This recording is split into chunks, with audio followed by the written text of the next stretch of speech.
మహారాజు నాడు. ఆ మిత్రసహుడు రాజ్య పరిపాలన చేస్తున్నాడు. అతనికి రాజ్యానికి సమీపంలో ఒక చిన్న అడవి ఉంది.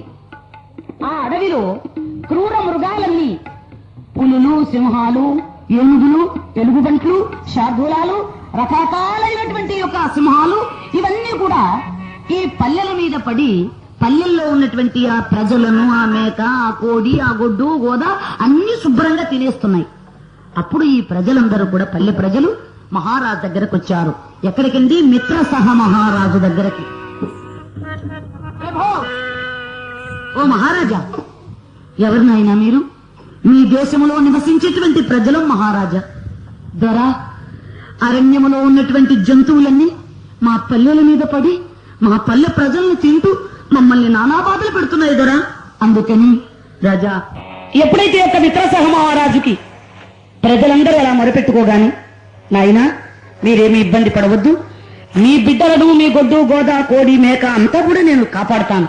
ఇప్పుడే వేటాడడానికి వెళ్లి ఆ జంతువులన్నీ చంపి మీకే విధమైనటువంటి బాధ లేకుండా చేస్తానని చెప్పి వెంటనే మహారాజు వేటాడడానికని వెళ్ళినప్పుడు, వేటాడుతున్న సమయంలో అక్కడ ఒక రాక్షసుడు ఎదురయ్యి, నీ అరణ్యములో నువ్వు వేటాడాలంటే నన్ను జయించి అప్పుడు నీవు వేటాడమన్నాడు.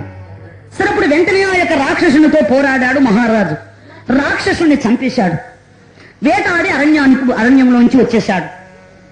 ఈ చచ్చిపోయిన రాక్షసునికి ఒక తమ్ముడున్నాడండి. మా అన్నను చంపినటువంటి ఇతని మీద కక్ష సాధించాలనుకున్నాడు.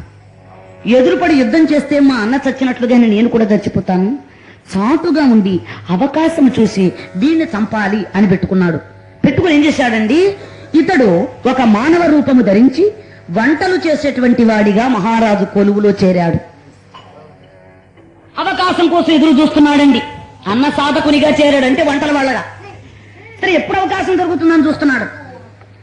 అలాంటి సమయంలో ఈ మిత్రసహ మహారాజు యొక్క కులగురువు వశిష్ఠ మునీంద్రుడు. ఈ కులగురువు గారైనటువంటి వశిష్ఠుడు ఒక రోజు తన శిష్యగణముతో ఈ మిత్రసహుని యొక్క ఇంటికి వచ్చినప్పుడు మిత్రసహుడు అన్నాడు, మునీంద్ర, ఇంతకాలానికి మా రాజ్యానికి వచ్చారు, ఈ రోజున మా ఇంట్లో మీరు భోజనం చేయాలి, మీకు అన్ని ఏర్పాట్లు చేస్తానన్నాడు. సరేనని చెప్పి ఒప్పుకున్నాడు. ఆ మాట ప్రకారంగా ఎప్పుడైతే ఈయన గారు బ్రహ్మాండమైనటువంటి వంటలు చేయిస్తున్నాడు, ఆ చేయించేటువంటి ఆ సమయంలో ఈ వంట పుట్టిగా ఉన్నటువంటి అన్న సాధకుడు ఏం చేశాడండి, ఒక పసిబిడ్డను చంపి ఆ నరమాంసము కూర చేసి ఆ నరమాంసము కూరను అక్కడ పెట్టి ఇతడు వెళ్లిపోయాడు. పసిబిడ్డను చంపేశాడు. సరే, మునీంద్రుడు అందరూ భోజనాలు కూర్చున్నారు.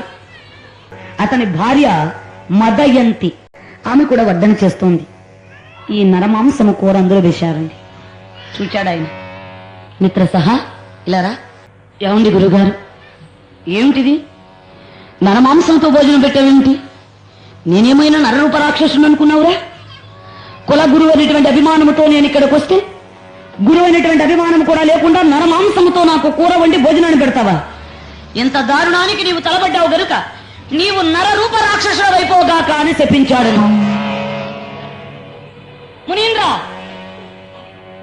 ఎవరి వల్ల జరిగిందో ఎలా జరిగిందో తెలుసుకోకుండా నన్ను శపిస్తున్నాడు. నేను కూడా మిమ్మల్ని శపించగలను. ఇతడు రాజఋషి. ఎవరు? మిత్రసహుడు. రాజ్య పరిపాలన చేస్తూ ప్రజలను పరిపాలిస్తూ అరణ్యానికి పోయి తపస్సు చేసి భగవత్ సాక్షాత్కారాన్ని పొందినటువంటి వాణ్ణి రాజ ఋషి అంటారు. అన్ని వదిలిపెట్టి అరణ్యాలకు పోయి తపస్సు చేసి భగవంతుని సాన్నిధ్యాన్ని చేరుకునే వారిని మహర్షి అంటారు. బ్రహ్మలోకానికి కూడా ఎల్లగలిగినటువంటి స్థితి కలిగినటువంటి వాణ్ణి బ్రహ్మ ఋషి అంటారు. మహర్షుల్లో 3 శాఖలు ఉన్నాయండి: రాజ ఋషి, బ్రహ్మ ఋషి, మహర్షి. ఇతడు రాజ ఋషి. నన్ను ఈ రోజున మీరు శపించారు, మిమ్మల్ని కూడా నేను శపిస్తాను. ఎవరి వల్ల పొరపాటు జరిగింది? నేనేమైనా వండానా?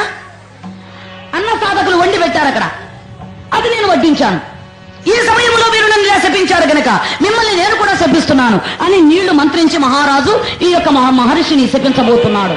అప్పుడు భార్య వచ్చి కాళ్ల మీద పడింది.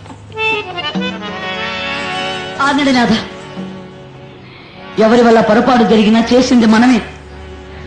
అన్న సాధకుడు ఏం వండాడో ఏమిటో తెచ్చిందని మనం చూసుకోకపోవడం మనది తప్పు. గురువిచ్చినటువంటి శాపానికి విమోచనం ఎప్పుడో మనం అడగాలి శపించాలి గాని మనం గురువుని శపించడమా?